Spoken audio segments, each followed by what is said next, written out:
বলেছিলাম বাবা, এবার শুনছেন কোনদিন?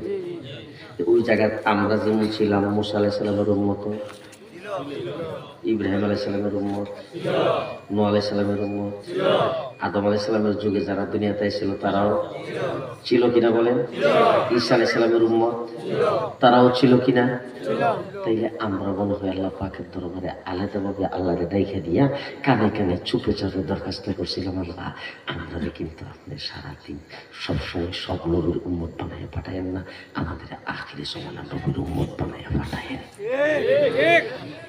দরখাস্তটা আমরা করছিলাম, আমরা বাপ দাদারা করছি, বঙ্গবন্ধু তো আমরা পকেট থেকে করছি, জিয়াউর রহমান, এরশাদ চাচা, খালেদা জিয়া, জি কেউ কোনোদিন করছিলেন? কথা আসতে বলবেন, কেউ কোনোদিন করছিলেন?